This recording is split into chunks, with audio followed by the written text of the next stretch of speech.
So many Caribbeans in the New York area. Also, your folks back home are watching us. Definitely. So good morning to all of you.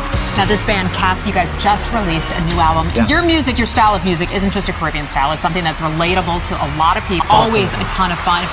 Ladies and gentlemen, your hometown boys, give it up for Kes!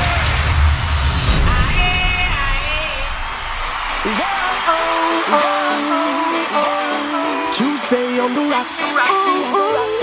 Yeah. Summer garden, summer garden, summer garden, summer garden, summer garden, summer garden, summer garden, summer garden, summer garden. Wind up your body for me. Wind up your body for me.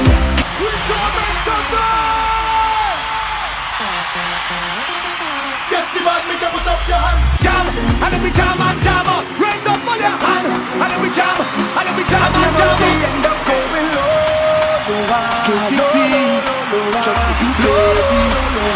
Consider all your people, jump up with the people, live up with the people, get all bad with the people. Celebrate and carry on, celebrate and carry on. Let's go! I can hear that. Tell me! I hear that. Listen, what to do? All night, jump in, jump.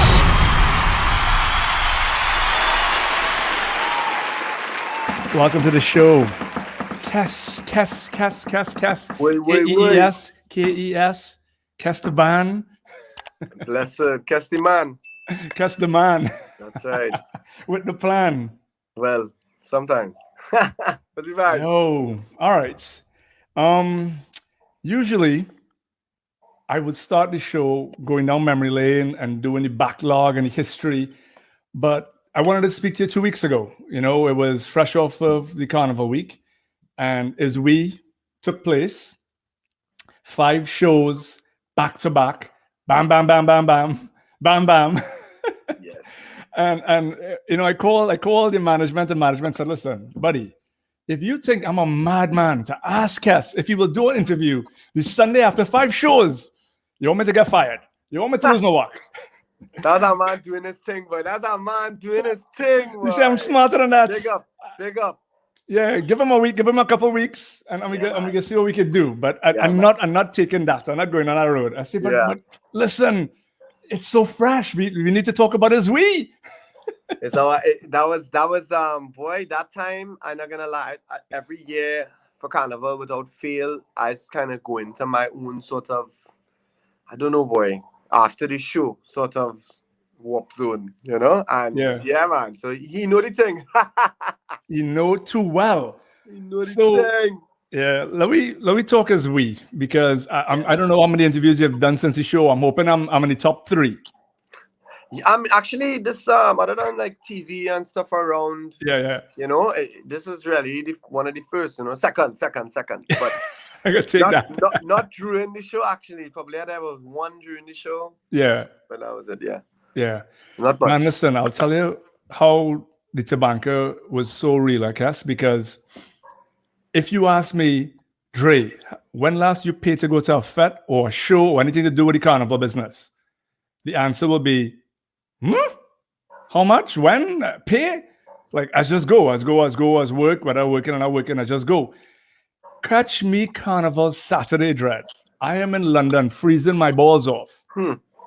And, you know, I'll plug on ahead. Hey, it's free. You know, you can check it out. So, log on, website, Kes the Band, went to it. They say, in your region, you don't get it for free. Right. Yeah. I say, you know what? This Tobago too real. I ain't bothering nobody this time of the hour. I contributing to the cause. I still want it. Paying my credit card, blah, blah, blah. Paid. One of the best things I've done ever. Bless, man. Bless, brother. Like ever. Like, I enjoyed myself so much, Dred. I'm glad you did, man. Yeah. I watch these things. I try to avoid them. I already virtual fetes, but that show was madness. Bless, man. I'm real happy for that because, you know, I know how hard it is for you being a part of the scene. So that means a lot because, you know, of course, you there, you get any first row, front row seats all the time. And and really and truly a part of the blueprint, you know. But you know, that was one of the missions too, to sort of create something that presented all that we know now in a different way now. And this year was especially special that we had a moment and I had space and room to sort of explore that side of things, you know, production even a bit more. Even though, like, of course, for Tuesday on the Rocks, we try our best with that, but I'm still dealing with a breakfast party here and then a this there and a that there. And so it's a lot more. And this year, it just really was so refreshing to actually have time to sit down with the lighting man, or sit down with the screens man, or sit down with the, you know, and do the cues and envision how I was gonna come in and draw a picture, like all these little things that I always wanted to do, I got to do now. So I give thanks for putting it together. Was as fun to me as I hope for people who are watching, you know. Yeah. That's my carnival, that's how it's be anyway. Yeah. How come you decided that you guys decided to do not just one show or even two? Why 5? Why was that the magic number? That honestly just came because I'll be real. At first it was we were doing the show, we were gonna do the presentation. You know, I definitely wanted to do something for Carnival, and I think the IzWe concept came up like you know, sometime before, but I still was formulating how it was gonna come together. And when we said, well, yo, we're gonna do it live, so I wanted to be able to, you know, have everything in place, you know, with respect to, you know, the camera crew, everybody, lighting, cues, all those things. We're gonna do it live, but I don't want it to be just a fet or a live, you know, stream of a live show. I wanted to present. So we said, you know, we're gonna need some more days. We're gonna need some dress rehearsals in the space, and we have the space for a certain amount of time. So we said, well, how about we do shows before the live broadcast, you know? And so I was like, that's awesome. I mean, it's, you know, and with respect to the protocol, sort of, it's possible, making it possible. When we saw Second Star do his show, and then we know he got some heat for that, but at the same time, he definitely made it possible, like saying, yo, you can actually have a crowd, you know what I mean? Even if it's I take in 5 people, you know what I mean? I don't really care, you know? At this point in time, anything better than recording to that. Yeah. And so we said, yo, let's go for it, you know? And I mean, at first I was like 5 guys, because, you know, that's like 5 Tuesday on the Rocks kind of levels of things that we're trying to put there. And, you know, and it worked out really well, because the finale, of course, had everyone. But what we did is that during the week, we split up the guests. So a guest would come on one day in the week, and it would come, of course, on the finale on Saturday. So it was great, you know. So out of all the 5 shows, they weren't the exact show every night. No, so that's the next cool thing, is the fact that the shows would change and flip, and you know, and then when time Saturday reached, we know the set, we know the vibes, we know it, and then it's still fresh to us because it's new, it's everyone this time, you know, and you know, so it was amazing to really put together. I think it kind of like made my carnival to really see everybody and see people working, and, you know, it was nice. Right. So the live stream people like myself, we got the best of all the dress rehearsals. Exactly. Sort of, you know, because dress rehearsals ended up being some memorable nights, like certain nights and certain things that happened. It was amazing. It was like, wow, you know, and when you think about it, by the time we've done, like, from Tuesday on Carnival Week to Saturday, we may have done, you know, I may have done personally, you know, 14 shows or something like that, you know, like it would have already been a greater number than that anyways, you know. We said, why not, let's go. But, you know, it wasn't easy, I'll tell you. It wasn't easy, because it's like your first fete is the Carnival Week, and it's like usually you build to that momentum. You could build a month or 2 out, and now you just run there. No, you're like, no stress. Nearly 4 by 100. Trust, it was, and they run each leg. But it was, you know, I really enjoyed it, man, I have to say. So I'm watching this show. Ravi B comes on, and, you know, the nice little chutney mix, chutney soca mix, you know, Jeps thing, Nina and Ray, and then he did his new song, Chilano, right? Yeah. And wifey, they're getting all excited, and she started getting to her zone, right? So she said, "Man, at this point, I get my $9.99 words." I could leave, I good right here. And so I say, what going on here? Like, why are you saying that? And she then explained to me, and I don't know if you know this. Do you know that the Indian people of Trinidad and Tobago in the world need their rum song every year? They need a good rum song. I was told that. I didn't know that. They said, yo, when last we got a good rum song? It is a thing, definitely. You knew that was a thing?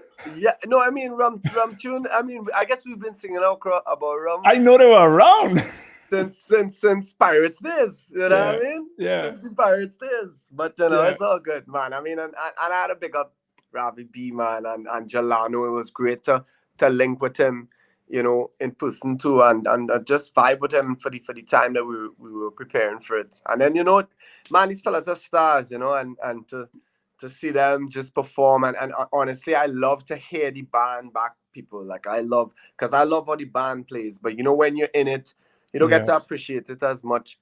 So just to hear them rehearse and see the performance, it's fun. It's fun to me now, man. Real fun. And it's so crazy because I'm watching this thing and I know they have the protocol. They're saying, you know what, sit down in a chair, whine in a chair, right to left hand movement, raise your rag, whatever. And I love it, right? And then I'm so giddy because in true Trinidadian fashion, we're coming on to the end, stage gone bad. Iowa George, the big truck rolls up.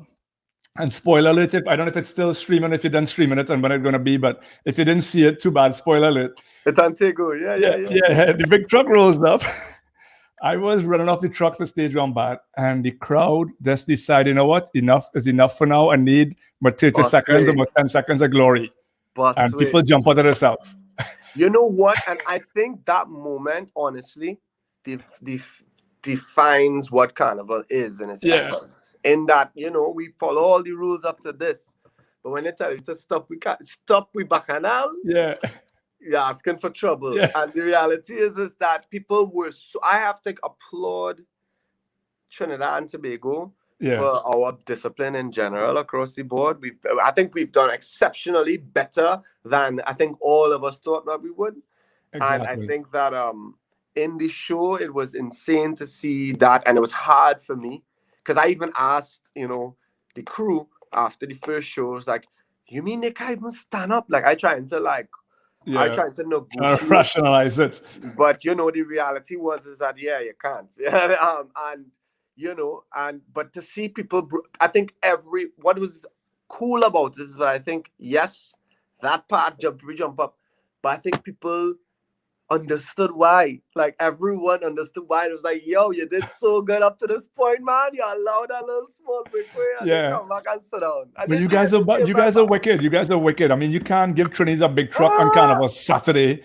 Or, here's a big truck, and a man around and oats, CO2 blowing and expect people to sit on a chair and be, man, stage going bad, Kes. Woo! I wanted to celebrate the elements of Carnival, So, of course, the big truck is that, and we even interviewed the truck driver because, I realized that, when you go to different places and people who don't understand how to drive a truck in Carnival, that's a whole different art of truck driving. Because I've been in trucks, like, in other parts, and and guy don't know how to mash a brake, people can fall off, they're going too fast. He's not a Carnival driver, how to, and you realize those things only when you travel and stuff. So like a truck had to be a part of it, and the Midnight Rubber and Peter Minchell and Iwa and Rafi and John La. It's just we really wanted to paint the entire picture in a show, Yeah. It was boss. It was boss. Nice, man. I'm glad you had a good time, man. You, the whole band, everybody behind that production. I totally love how you all drew the avenue. Ben, I have to big up Ben. Like, yo, listen, he did our stuff for We Home as well. And it's an amazing thing to be working with artists like that. I draw a little bit, but, of course, he's just get ridiculous between and I may come up. I had I wanted a street corner, and I chose the street corner because that's where I experienced Carnival real Carnival for the first time. And so then he comes with a whole house behind the street corner. I'm like, yeah, man, this is the same band as the same marriage fete and thing, Yeah. So it's so cool to now apply men beyond just the fete now. Like I bringing you into like a production side of things, and then you know TV and the possibilities now have become different to just the. That's him. His fete look real good. You know what I mean? Yeah. Which he's real do a great job there too now. So big up Crazy. to Ben, man, and all the For real. people, Lighten, Andy, Prince, you know, Brizan for sound, stage crew, the Soundforge team has been amazing because a lot of people have to understand that through a production, you know, everything, there's scheduling, there's permits, there's all these different things, man. So with this team, we've really had a good group of people working towards the same thing, which is bringing forward something that is excellent. man. So with something, you know what I mean? Yeah, boy. I'm with a whole group of people that say, you know, we have to applaud. I want to say the artists, the DJs, the private sector, and all the corporate sponsors who backed what went on this season because Carnival They was did. kind of looking shaky for Yeah. us being in Mecca. Yes. And for you guys saved the day, and everybody who did something saved the day because we think could have been nothing. non-existent. Exactly. We didn't lie down in the road. And I think I am so proud of the artists releasing not just music, but just great songs again. You know what I mean? When you see Backyard Jam and Tender, and like these tracks, again, big songs no matter what year, no matter if it's COVID, or not, you know, like it's just good music and everyone, you know, pushed to do their own shows. And you know, like, a lot of people, you know, are down with people because they didn't do a show. No, listen, that it really is not just that straightforward, you know. So if somebody puts out something, they ought to be ready to put out something in this time. They have to be able to say, well, this is what I want to be saying now. And sometimes that's going to take a little bit. So, you know, everybody who have, you know, really pushed to really keep something going, I applaud you and give thanks, you know. Yeah. I must say one of the blessings for me with this COVID year, I just said good music, literally in any regular season, people just coming at you with anything. So you're getting thousands of songs because everybody trying to have that big hit or a hit for the season. But this year was one of the best years because the talent came out and the people who were serious about their craft and not trying to just put something out because they are just trying to get a song in the carnival. It made my life easier because people didn't have to deal with a lot of the nonsense, I'll call it, where people just trying to throw a song in the mix. Yeah. But we just got the best. We got the cream, we got the creme of the crop. And it wasn't hard ciphering. It was, hey, people who serious giving us music. And I love that part. I kept wanting to say that throughout the whole year. I'm but that's real. I'm not bombarded in my inbox with just thousands of songs that don't need to be out here. You know, so real. I think that in as we say in Piwa season, you see who's who now in a sense of, I feel like the people who released because, you know, like we really put out something that makes sense, you know, and I think that a lot of carnival too, you know, as you said, people sometimes throw some money wall to see how it'll stick and see if they can catch a length now. But if you love it, you know, you're gonna find a space even when it's not giving you the same things that it used to give you now. You know, have to realize that I look at it like we've had so much good times with carnival, and it's really important that we give back when she needs us. And you know, that's the reality. Yeah. How I'm thinking now, and I mean, we spoke on Carnival Tuesday, and I grabbed you on the road in the Soca Drome, and I say, man, you know, what we doing? You know, the stage gone bad. What next? And the stage, it'll even be better, right? But how ironic is it that stage gone bad was 2020, and the stage really went. No, I will be real with you. You know, I don't look at those things slightly. You know, I really think the power of the word is very, very, very important. And everybody singing the same thing. Who knows that maybe I may have come true in a lot of ways. I'm gonna be real with you. I asked for. I said, you know, I wish you could pause for a second and I could really take a proper rest after this carnival. I want to sleep. I don't want to have to wake up because I had to do anything right now. I want to just recharge. And the day after my birthday, Trinidad was locked down, you know. So it was like right after Carnival. My birthday's in March the 12th. So the 13th, it was done. And that was it. And I really got my pause that I was like, honestly, then, like, no doubt, like, for real. I mean, I think all of us as artists who've been touring for the last how many years, we knew that, you know, you're going fit because the energy there, you know, it's going, you know, it's on some miles, bam, we there, we going. Everything is everything. But you don't realize too that you need to have that moment to inhale and center. Carnival is such a a merry-go-round that never stops now. You know, like for instance, you know, like as it's people outside of our genre experience something quite different, you know, to what we experience now. And it's amazing. I love the roots, but at the same time, yeah, the break has felt good. Oh shit, I can inhale now. All right, cool. This is what it feels to inhale. Everything for a reason. And yeah, we can't always think, man, this is the worst. I mean, yeah, you make the best of the worst or make the best of what's happening. Or actually see the purpose of See it. the purpose. Because it's not the best or worst of anything. It's really your perspective of it and what you do in the time of it. You know when the lights turn on in a different form. Yeah. It's gonna bust out in a whole next way. Are you ready for that? Are we ready for that? Are we ready for the next? Are we ready to deal with the issues that we didn't take time and energy to deal with, so that when things turn on, we're better moving ship as a genre? You know, I see Spotify's open up to the Caribbean as a real big move. Pandora recognizing soca playlists, Spotify too, all of these people.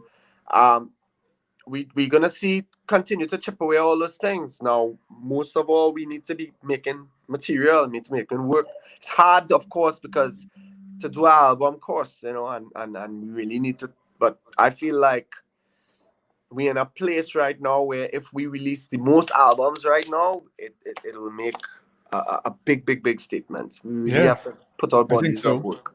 I think so. Kerwin Dubois mentioned this is the time if you're looking to do any collabs with artists outside of our genre. There's the time to make the move because they say no still too. Yes, and they're looking for a vibe, and it's less noise, so people could tune into what you're doing a bit more now. They're not trying to just stereotype you into a vibe. They're like, oh, let me see what it's about. And right. Sit in my free time and take in this dude or whoever, you know. So yeah, man, it's a real interesting time, and I think a year into it, I think a lot of people are now starting to realize that okay, cool, I have a whole heap of different tools to work with, you know. Yeah. To be into it. Yeah. Has Kes The Band, or have you guys actively started making links? What I just spoke about, like to do collabs with people all the time. outside of the Caribbean. Yeah, all the time. And I mean, I think it first starts off with you sort of imagining who would fit, you know, who would fit. You know, a lot of people, you know, you do a link, you do with somebody. It doesn't really matter about how big you are. It's really a matter if this thing resonates. You know, does this make sense for this person? You know, not that I need to get this feature and this because of who he is. No, beyond that, it had to make sense. So I think it's really about finding the right ways to fit the right people. You know, so it's effective in a way that is beyond the song. So it's kind of like when people see the song, and be like, oh shit, I see how they did that. I think I could probably do that more. Let me collab with this one or that one. You know, so you're not doing anything just for like, hey, for the pips. You're doing things because it resonates. It's real. I agree. Yeah, man. It sounds good. Let me play devil's advocate here, right? Mm-hmm. If you have the opportunity, say we're talking this talk, right? And Kes The Band today could do a song with an artist that might be, I don't know, a C-list or a B-list artist that could have the best song because the chemistry is right and it's gonna make sense, as you just said. Versus I can throw the number one, I don't know, I could bring out Jay-Z or something and say, this is not gonna make no sense, but it's Jay-Z or Beyonce. Y'all just need to do this. Would you say, you know what? I'd rather do the B artist and have the best song versus I'll take the A artist just to push out further? I'm at the stage where I will be honest with the person. So no matter how big you are, I'm gonna be like, listen, I'd love to do something with you, but if this not making sense for what I want to do, I've done a lot of different vibes that I'm in life growing up. You know, you want it's an opportunity and all these different things. Not that I wouldn't look at the opportunity and be like, yo, you know, could this work? But I mean, I had a light only better after the fact. You know, they already had their own scene going on, and you know, if it makes sense, and that's it. You know, like I always remember too, like when Nyla came with when they came with workouts and the idea for workouts and stuff like that. The track had a vibe on it from the top, like with the demo, like even with Nyla's voice, and I was like, wow. I mean, yes, Nyla is the granddaughter of Ras Shorty, but Nyla was singing, you know, acoustic guitar and very chill, and and you know, in that way, and just simple artists. But there was this is fire, you know, like I'll be like, she bad. And I was like, I love her stuff. I went into her stuff online, and then yeah, man, I was like, yeah, this thing making sense. I love this. I'm a fan of it. So if I'm a fan of it, I could listen to it on repeat. Then I know it's something now. And I'd like to apply that to anybody else, man. I don't want to step out with somebody I always dream to perform with or have a collab with, and it's kind of, you know, it pops in. So you're at a point where you just have to have the right chemistry every time. It has to be a perfect storm, and you must ask for that. And if you don't ask for that, then you're not supposed to be doing music, because every song should be that perfect storm. You know what I mean? And that, like, every hit that's happened for me in any way has because of certain element, like a lot of things lined up, you know, and you don't always get it, but you seek it, you know? Yeah. The hustle that's the choice between the hustle and the you know, are you hustling or you're doing it for the realness of it? For the realness, yeah. At least you guys are on a point now where realness can be over hustle. You know, that's a blessing, you know? Sando is where you grew up, right? Sando. So how significant was growing up in the South or Sando with a timestamp of the 80s, 90s for you, Kes, and your brothers and the band in that time period versus any other time if it was to happen today? I think it was you know, everybody speaks about their childhood fondly. But I mean, I think about it as it was a special time. I think it was before the technology, before the internet and all of those things, the intranet. It was you know, information was given. You got things here and there, but you had to use your imagination quite a lot. You know, South was a different vibe to tongue, in a sense. Of course, some Safano had less things to do, as we say, other things other than neighborhood vibes, family, Right. that sort of aspect. So growing up in South really set a good foundation. I'm not gonna lie. South was a different vibe. I mean, of course, we could talk about the island as a whole for those who haven't grown up on an island, but the South of Trinidad is a whole outer tongue. Anything outer tongue, because tongue had its own sort of tongue. People didn't know about anything past the lighthouse kind of thing. Like Once you pass the lighthouse in South. Yeah, in South, which is very ignorant for somebody living in a little island. But it still wasn't looked at in that way. It was like you from South, you from wherever. But I enjoyed, just as how people I guess stereotype and underestimate people from the islands and don't understand that we observing the entire world. Like, you may not know about us, but we know about you and everybody below you and everybody else as well too.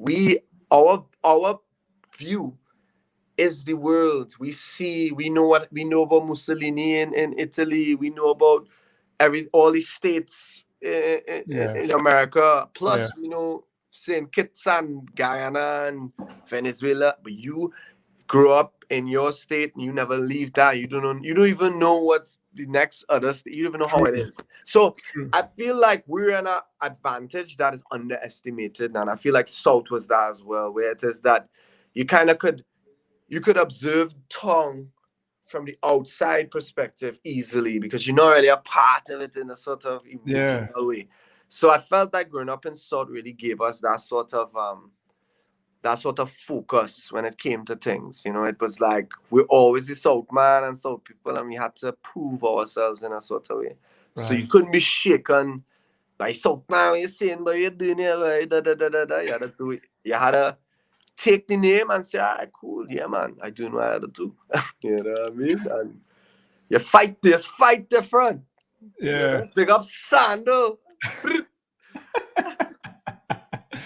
I would assume they say we didn't do much. We pitch real marbles, we fly kite.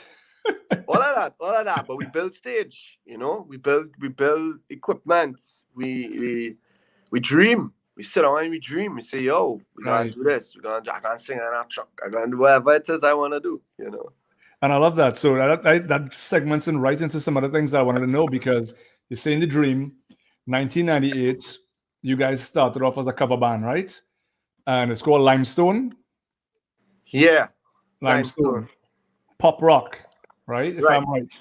You guys entered a competition, I think that year. You all came, I don't know if you come last, but you come like 11th or something. Well, that wasn't me. So let me tell you the whole story then. Yeah. So when we were kids, we were like I was like 7, Hans was like just over 10, 11 there. We started a little garage band, like a little rock band in the garage. And we did a little concert and stuff, built a stage. That was a sort of like, I don't know, it sealed the path in a sense. And then guys sort of like went into their own thing. Hans went to secondary school. He's kind of stopped drumming a bit. Yon used to play bass. He used to play guitars now, but he used to play bass. And he just kind of stopped for a little bit. But I kept on going.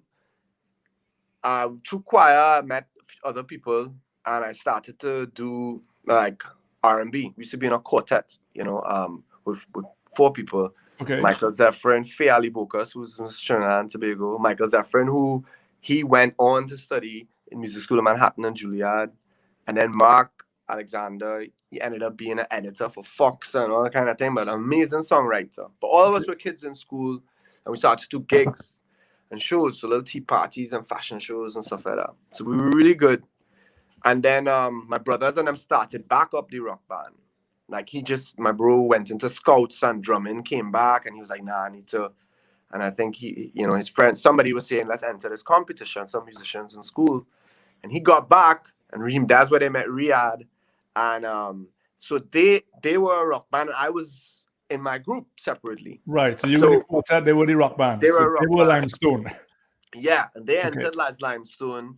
And they came 11th that first time, but they did really well for like musicians who just kind of came together, And then we said we're gonna go back again, but we somehow, I don't know how this came up after really finding out that, but we could have done Bohemian Rhapsody because we were the 4 quartet that could have.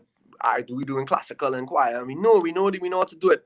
And then they had a rock band that could take the rock part. And we was like, we're gonna sing Bohemian Rhapsody in the pop rock competition, and we did it.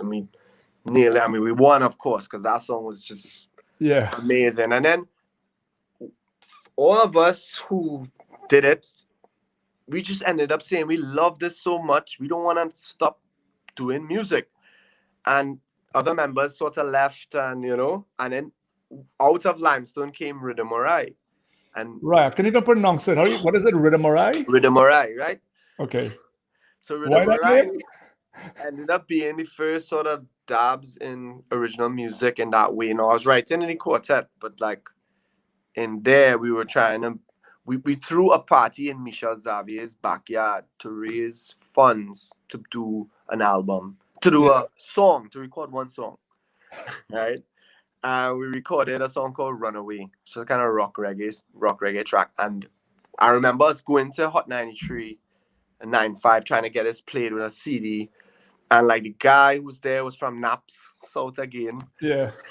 And he was like, yeah, guy, you're from Prez. I know there's a little difference, but we will help all you out.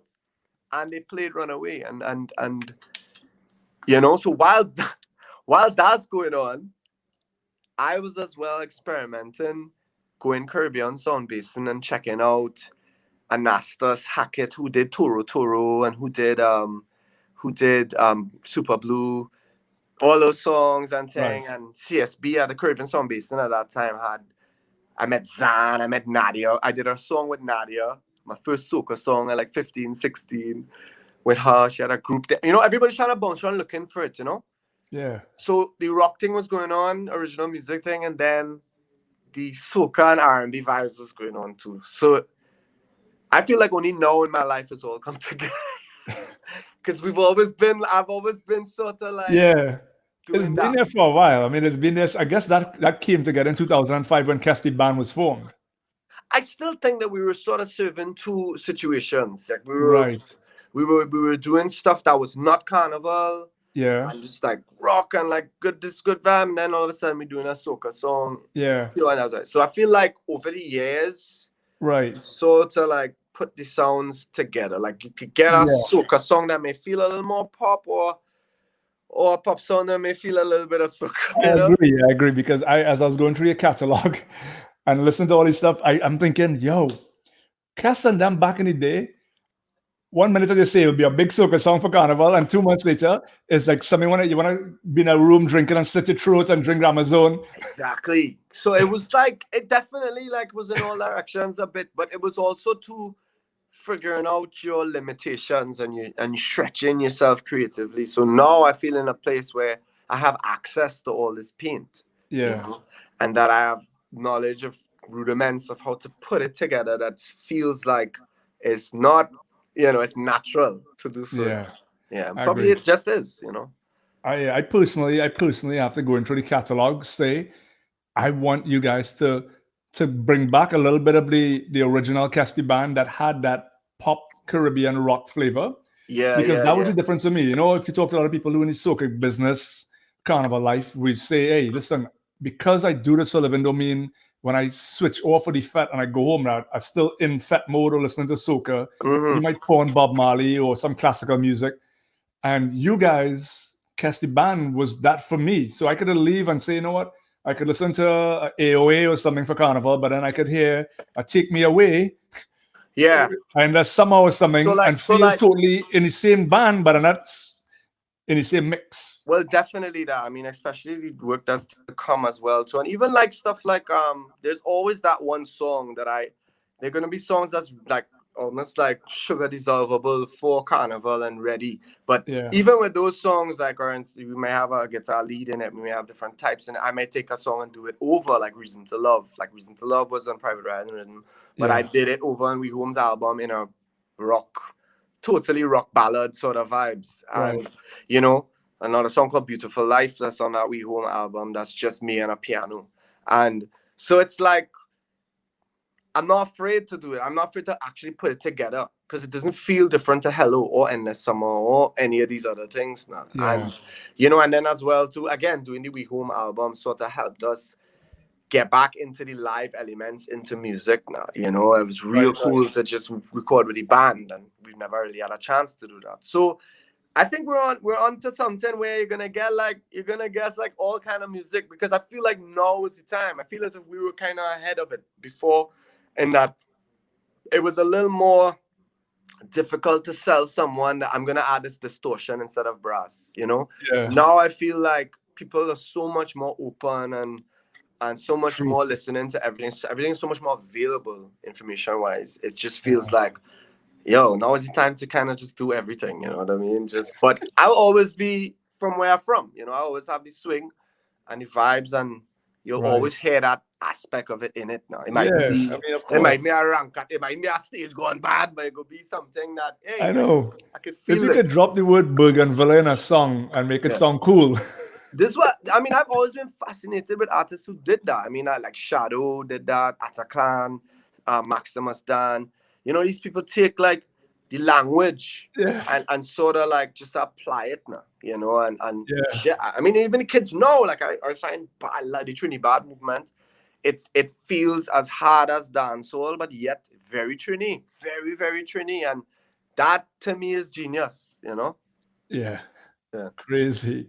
The in 2001 to 2005 was your Imij and Company days, right? Yeah. That time. And I'm not sure because I remember you at Imij and Company, but I was reading up on the bio and they mentioned that the band kind of was part of the old Imij and Company as well. Yeah, so out of Rhythm Marai,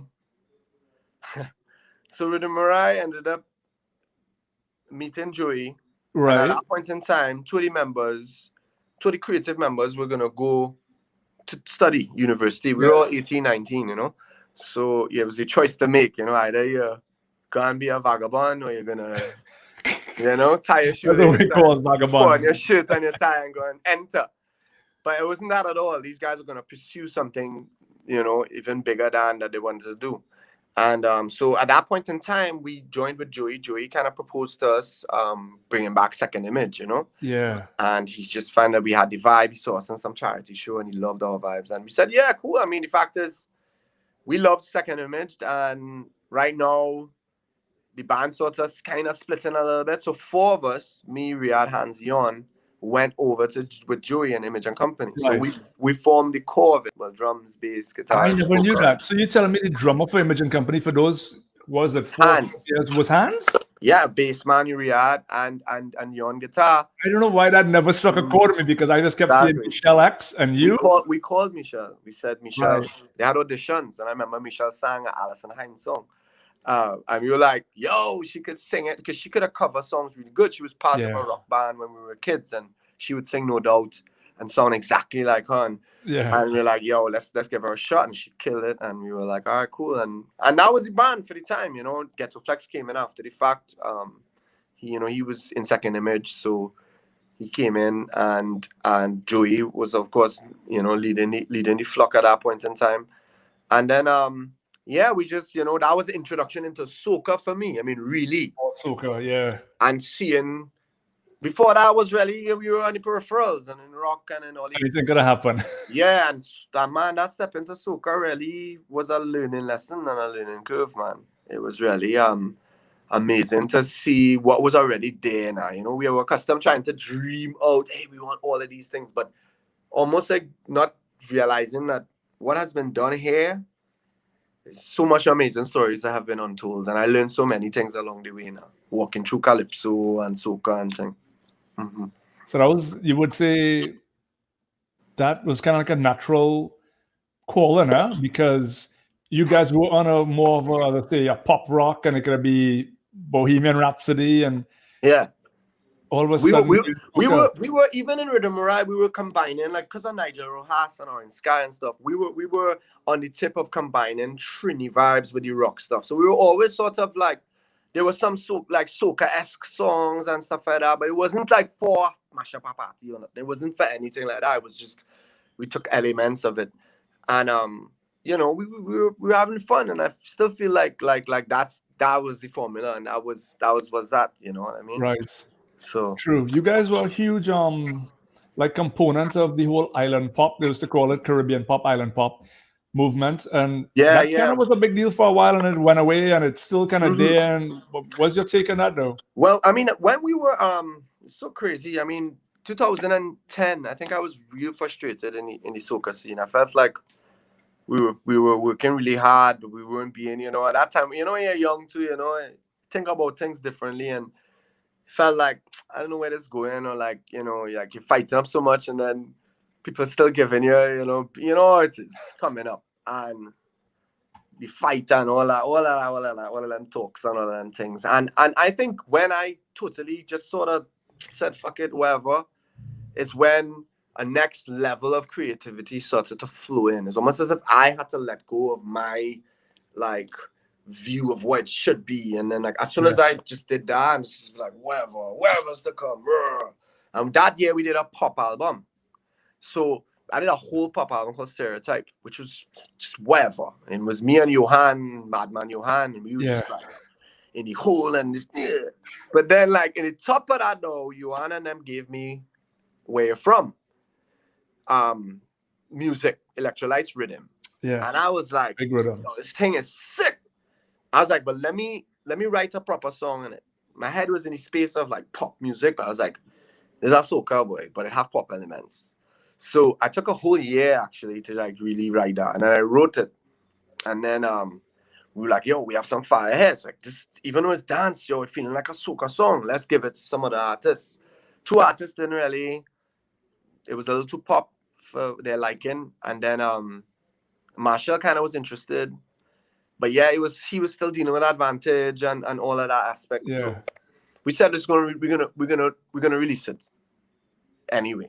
So we released it, and then we just didn't know what we're gonna do.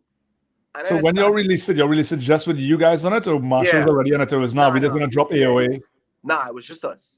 Right. So we released it, and then the song started to pick, and as people started to start on hard on the radio, and then Marshall came in and finished it way fast. He said, yeah, boy, fire there. But yeah, I mean, give it to him. He did show the interest. I know how it is in the season and how, you're caught up in different things. So he got in, and that sealed it, honestly. And that kind of brought in that sound. But then we were like, you know what? This is like island music. because I was doing stuff that wasn't just Carnival, but it was island fused. We said, yo, let's just coin it a little bit now. So we said island pop.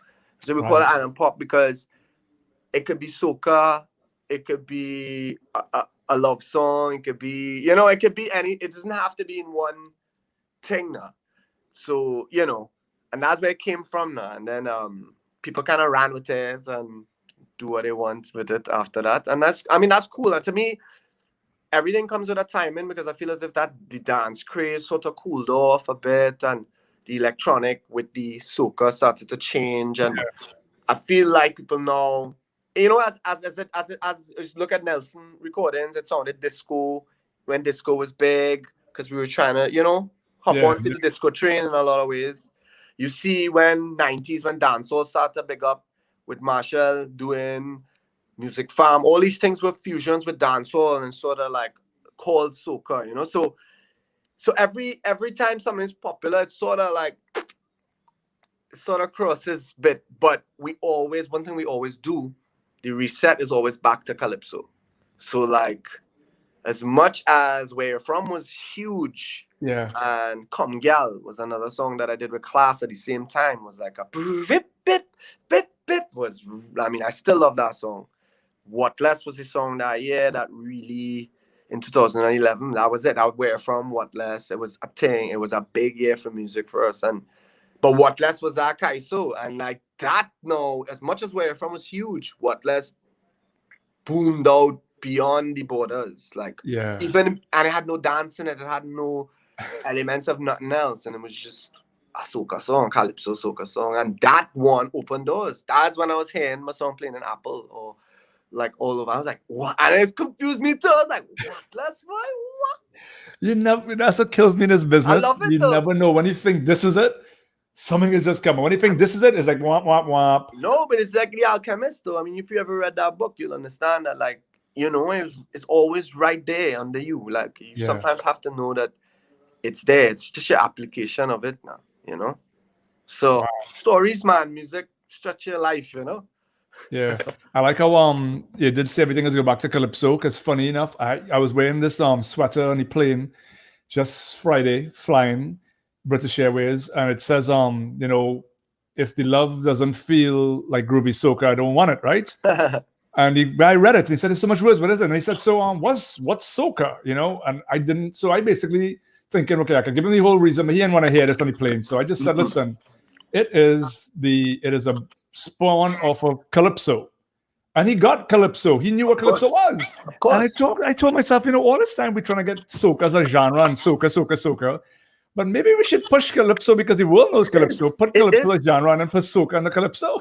It was the first genre to sell 1 million. I mean, the first, it preceded a lot of genres that we celebrate today, and it's still very much recognized. And so, you know, I mean, for me, yes, the energy of soca, I get what it really was and what it is. But my soca will have Calypso in it. You understand? My melody lines, like Hello was an attempt to really touch a Calypso melody lines with Afrobeat soca, you know, and, you know, the same thing applies to anything. I mean, even the song that we released this year, Keep Jamming On, it just really stems out of that, like, that sort of swag that we have, that you know, when you ask a Jamaican to sing or play a soca, they wouldn't get the groove, just as how we wouldn't get the reggae groove. You know what I mean? Just as how a dancehall band song different. And, you know, that's what we have. And I feel like Calypso has a big part of that. No matter if you're a big soca artist or even if you're a big dancehall artist. If you're from Trinidad, trust Calypso play a role in your understanding of syncopation and vibe and performance and telling stories, and it's the rudiments, man. If you look at any artist who've passed through Calypso, they're bad. Look at anyone, or even in our industry right here, you know, check out Cohen, Destra. Right. And a lot of these serious here, they went through Junior Monarch thing. But they had to go through the school of it, you know. And I went through Calypso too in my own ways. So it's like, it come back to that. To me, it's untapped. Yeah, crazy. We at a point one of my favorites, a new segment I started a couple weeks on the show. It is a segment called Do You Know Your Lyrics? And, we spoke about all his music is sang, and I wish I could actually... Real good boy. Yeah. The funny thing is, Kes, is that I'm laughing because when I'm picking these things, as you're trying to pick it weight hard enough where you'll get stick, but at the same time as you're picking it where I'm like, I can't do artists that. I can't put a song from that never really get much airplay that you probably sing 2 times in your life and play it, and then you're like, yo, Dre, like, how you want me to remember this song? Seriously. So, we go see. It's a beautiful part. I choose 4 songs. It starts pretty easy, so you can get a hang of what it is. I'll give you an easy one, and then we get into tougher things. 1, 2, 3, 4. I want to big up my sponsor, Grace Kennedy Money Services. And if you didn't know, you could send money directly to Trinidad and Tobago without even leaving your house. You don't need to go to the bank. You don't need to go to Western Union and collect it. You just register online, use the app, and the money's in your bank account. Sweet. Here we go, guys. Does Kes of Kes The Band knows his lyrics? We all at the ground, yeah. We all in it down, yeah. We open the story. It's Savannah Juve morning. Everybody coming in. Nice. Easy peasy, so we know he's gonna get that. We open the story. It's Savannah Juve morning. So number 1, simple thing. I'm going back to, I didn't want to do this, but I'm going to babysit you a bit, Kes. This is 2012. The name of the song is called Stress Away. And I'm giving you a short clip because the rest of the lyrics are so powerful with some Trinidadian sayings that you got to get this. All right. I am Kes, yes, and I'm blessed, yes. From Lavantil, I'm full of success. Well, hold on. I am Kes, yes, and I'm blessed, yes. I'm from Lavantil, I'm full of success. To all them haters, I don't get upset. For them suckers, them, I bring success. Like Lavantil, I'm full of success. For all who hating, I don't get upset. For them suckers, them, I bring success. I love that line. I love that line. I went around that whole carnival 2012 with a cock set in my hand. Yeah. Everybody I interviewed, they were like, "Where you holding your hand?" I was like, "Haters, cock set." Take cock set. We're going to 2010. It's a fun song. My Girl, one of the best videos ever. I don't know if when last you performed this song, but let's go. She not the type of woman who wanna cash out your money. And buy your love with your red Maserati. I find divine intellectual party. She knows what she wants and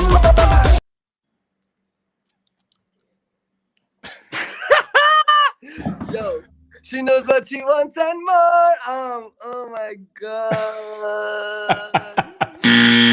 Does Kes knows his lyrics? He has so much tunes, and the ones he don't perform on stage often enough. Let us hear what the song goes. and I can see it in her eyes. You know that she's all I wanted. No matter the things that we've been through, I wanna be there for you. So I could see it in her eyes. It's sticking to, I don't know the Wi-Fi. I don't know if it's sticking. For real though, no shit. But Yeah. yeah, man. She But could nah, see nah, it nah, in her wow. eyes. It's all I wanted. Da, da, da, da, da. I know. You know what? I saw this guest. I saw this on BBC. This one guy does it all the time with his guest Pink, all these artists, and they just sometimes watch him like that there in the headlights. They watch him thinking, Man, I don't know it. I don't know the lyrics. I don't know. It's eons away too. I mean, it's eons away. Sometimes you've moved on, like writing, everything. You know? Yeah. It's like. I have one more. It's one of my favorites. I'm a Leo. The song is called Lion. Yeah, man. It is simple lyrics. You have to close off strong. We got to get this one. Yeah, man. Yeah, man. Yeah. All right. Find the strength within your heart, and with love you'll find your part. I know the road seems hard for some, but dream your dreams and don't let go. Cause some of them want to fight you down. Some of them want to see you frown. Some of them rather see you on the ground. Some of them Tune. need, but they don't know. All we need is love to grow. For the dream, for your life, for your soul. Let your power unfold. Big tune. Big tune. Big You see, tune. tunes like that, I want Kes The Band to bring back for me. I Now find we Kes sing The it, Band we sing it today back. is killing it, but I want back some of those vibes. Check out Beautiful Life. Check out Beautiful Life for me from the last album. Yeah, This so is Beautiful Life probably- is okay. Yeah, I think within those veins as well. It's a real simple, reflective song. Because that was the type of songs that I would listen to daily. Outside of Carnival, you know, I could, and that is, I've always said, I said, man, Kes, the band gives me, you know, music that is not just related to the season. And it was also that mainstream, as I say, like stuff I listen to from many pop artists or, you know, R&B artists, hip hop artists kind of deal. Yeah, man. Yeah, and I think that was it's the vibe. important. Yeah, man, I think it's important to always don't limit yourself beyond. I mean, just go beyond anything. You know what I mean? Just do it. I think, again, I think now creatively, yeah, you know, you're gonna expect not the unexpected, but just expect great music and just sort of like us creating just off of that, not trying to fit in or not trying to, you know, just creating music, things that we feel in, you know. Yeah, man. Vibes, Rad. Yeah, man. I mean, we had that hour mark, and it was great talking. Of course, I always, funny enough, whenever I see you in a carnival, we always joke around where it's like, all right, we're gonna do a quick interview. 1, 2, 3, go. Yeah. Boom, sprint. You know, we never get to really speak. You know, True. And I love. That's why I love. This is also one of the blessings for me with the whole pandemic, for sure, where I could do these interviews and really see other parts of an artist or a DJ or a producer that I'll never even know. Same. Yeah, for sure. If Kes could talk to a 21-year-old Kes right now, what advice you'll give 21-year-old Kes?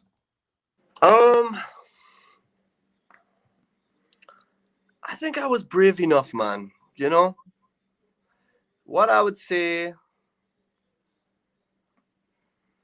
is, I don't even know, because I realized that everything that's led up to this point has, you know, made this possible, you know. So I have to say that trust the journey, and that there will always be something to learn. There will always be room for new growth.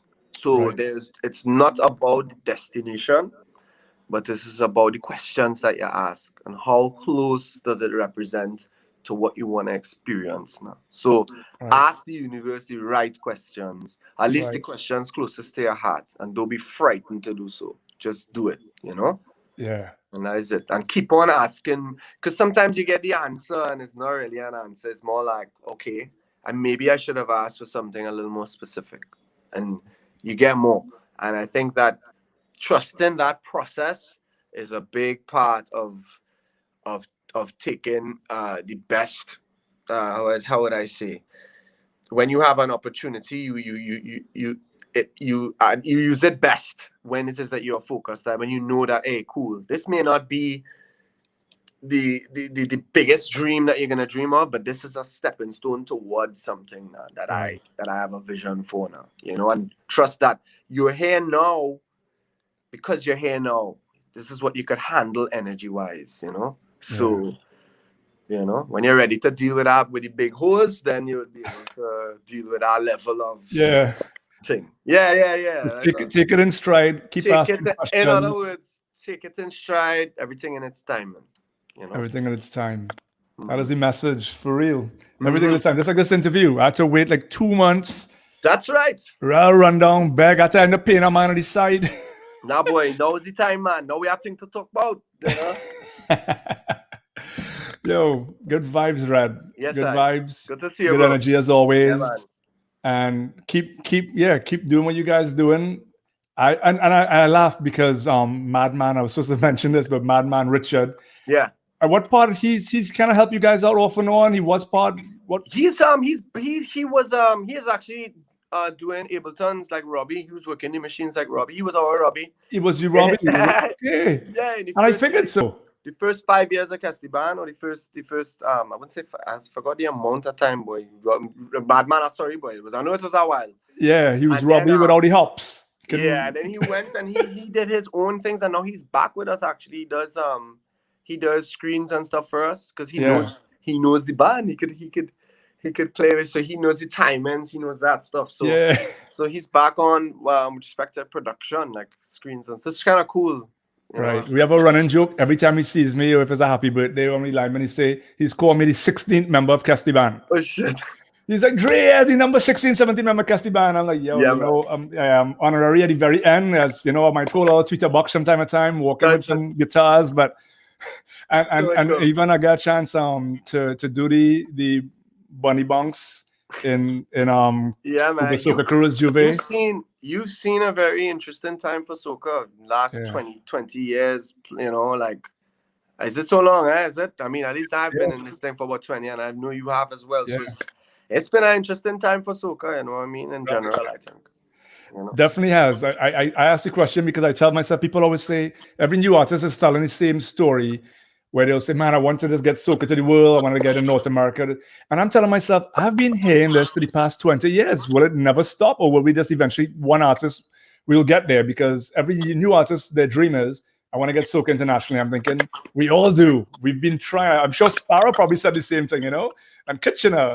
But you know, exactly. But you know, even talking to the older artists, you realize that what they have done, they have made it easier for you to pursue it closer to what that realization is now. So some of the stuff that they experience, we don't have to experience. And just as some of the stuff we experience, the generation in front would not have to experience. So they're starting from a different base. So yeah, if that's your dream, let it be a dream and do it. But I mean, my advice for everyone is that we look outside, but we have to understand that we have to resonate for ourselves at a particular degree for everything else to sort of believe in us, you know. So when you look at Jamaica, if you step down in Jamaica, you understand what they believe in their thing in a way that you have to come to JA to get a real thing. If I want a reggae bass line, I had to come to JA and check Brownie and Easy Man, and I know I had to go to get that, and we need to understand that we have that as well, and that for the Rukunks and the vibes, you had to come to Trinidad for the real Rukunkunkatung, and that's you know, so it's sort of like, yes, you want to do things and break boundaries and barriers, but as well too, make sure this tree healthy. Make sure this, when you bring people in, they're like, whoa, I didn't know it had so many dimensions to this. I didn't know it came out of a revolution. I didn't know, wow, look at these experimentations going on. Oh, wow, look at Pan Factory making, or like whatever it is. Like let's make sure this working the best, the industry oiling and people vibing and things making. And so when you invite people to the party, it had a party going on anyway, you know what I mean? You gotta fall in, you know? So that's my view and vision of it. Right. Yeah. Wicked. Yeah, Well, man. It was a pleasure. Of course, man, every time. It was a pleasure. So I'm signing out. And of course, guys, I know I'm sure 8 o'clock, I'm going to be tuning into Nyla Blackman's Fire. Yeah. So everybody who's on this, 8 o'clock Trinidad time, which is 7 o'clock Eastern time, we're going to take in Nyla Blackman Fire virtual concert tonight. I'm going to get my drinks, and that's part 2. Cass, it was real. Bless it, Till the man, next for time. sure. Till hopefully enough fat. Outside of Hopefully in fat. person, brother. Yeah. Yeah, man. All right, man. Bless. That's it. Guys, that was Kes, Kees. No, Kes. Thank you very much for joining, everyone. It is another edition of the Carnival Ref Live. And my favorite song of Kes right now is Kes Private Ryan, Keep On Jamming, Keep Jamming On, Jamming On, Jamming On. But I don't have that because there's no music video, live video. But I do have my next favorite song of Kes to play, which is Reason to Love, Energy, another Private Ryan. So shout out to Private Ryan. And Brian, I need my weekly picks, bro. Yeah. Trini Jungle Juice merch. So much collections. And thank you to each and every one of you that got a thing or came back and got 2 things, came back and got 3 things for supporting the store. It is my biggest, newest pet, my baby. And all this stuff is made with much roots, culture, and love. So I hope you guys appreciate what we're doing. Store.trinijunglejuice.com. Grab something, grab anything. but love it up. Like love it up, hug it up, wear it up. And of course, if you do have something, send some pictures to us so we can repost. Let the world know what you have. Yeah.